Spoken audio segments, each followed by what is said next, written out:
Hollywood is the most liberal place you will find outside of the DNC. Naturally, they decide to produce movies and television that show this political agenda. If you place politics ahead of plot, it is not going to be successful. Captain Marvel and Black Panther did take a stab at this, and were successful, just like every other Marvel movie. When Charmed first aired, it made a point of making it clear that women can do anything, without making the characters Mary Sues. I am looking at you, Force Awakens and Last Jedi. The CW has produced a lot of regressive shows, and Batwoman was advertised as being a pro-LGBT show. However, because every episode is about promoting a different political agenda, there are rumors circulating that it might not even be renewed. I think these creators are so far detached from the rest of us after living in gated communities with armed guards while hoarding their wealth. Being a Texan, I am proud to have Ted Cruz as my senator, but John Cornyn is okay too. He is helping the Protect Hong Kong Act go through the Senate. This bill is designed to stop the sale and trade of tear gas and other riot-controlling implements to China. China, like all other big governments, has decided that anyone who has a difference of opinion or thought is the embodiment of all evil. Therefore, with the free market and economic success of Hong Kong, they must regain control. Best of luck, Senator Cornyn. You are going to need it. Teachers in Utah are taking classes with the Sheriff's Department to learn how to use firearms properly to stop school shooters. If a school shooter gets into a school, these teachers are prepared to put him in the ground. Every time that there is a school shooting, Democrats love to blame the absence of gun laws. Every time, however, the shooter will break several laws just to get in. More laws will not protect anyone, but it does disarm law-abiding citizens that try to stop the shooters.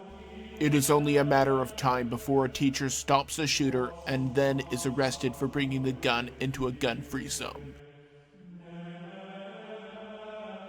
If you have an organization with a particular theological or political view, should you be forced to employ someone with an opposing view? Of course not. That is what Andrew Cuomo of New York decided that pro-life groups have to do. One more reason that I cannot stand that state. Several pro-life organizations are suing over a law that would force them to hire people that are ardent abortion supporters. The Alliance Defending Freedom has taken the case. Meanwhile, in Ohio, there is a bill that criminalizes abortion. The law places abortion as an aggravated murder of a person. The law does not call for the prosecution of the abortionist as long as they take all steps possible to save the life of the child. In 2020, every video on YouTube will have to start checking this box. It is well known and established beyond a shadow of a doubt that Google and YouTube collect every piece of data that you could possibly post online. They have been data mining all of this time, even collecting data on children. In order to escape the consequences of this, the publisher is now putting the blame onto the creators.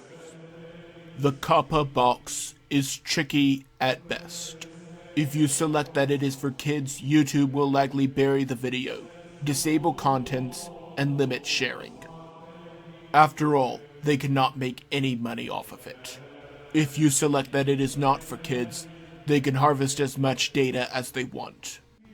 If there is a single child in the background of the video, YouTube will mine that data. Then the creator is held responsible. What a scheme. Planned Parenthood is not satisfied with merely killing children, but they had to find some way to make money off of the corpses. Enter the Center for Medical Progress. After a substantial investigation to figure out what was happening, they began collecting undercover footage showing that the abortion giant was selling human tissue. Their reporting prompted several investigations on both the federal level and in several states. Planned Parenthood, realizing that their millions of dollars in profits for their nonprofit were at stake, decided to sue. We lost, but this is far from over. The LGBT activists have always hated Chic-Fil-A because they are a Christian company that donates to Christian causes. How dare this private company, or the people that run it, do with this money how they so choose? The restaurant has hit a firestorm after supposedly cowering before these bullies. I do not know all of the facts, but the official statement from the company is that they are simply reevaluating who they donate to. They support a lot of good charities, but the activists will not be happy until the company flies a rainbow flag and donates to every LGBT organization under the sun. Adam Schiff's trial is still going on, despite the fact that there is no evidence to connect President Trump with a single crime. Our friends in Ukraine have yet to be called to testify. I am sure that it would be hard to get their president here, but at least a member or two of his staff or someone from their intelligence community could come here to testify. I think that Schiff does not want them to come because they know that there was no quid pro quo and would testify as such. First of all, that title was misleading, since there is only one race, the human race. There are just different variations of the same kind. However, according to Britain's University and College Union, you can identify as any gender, orientation, or race that you so desire. I guess that means that if I am pulled over by a white cop for not using my blinker or speeding, I can easily get out of the ticket. All I have to do is claim that he is harassing me because of my newly discovered ethnic identity, and then I go back to my everyday life.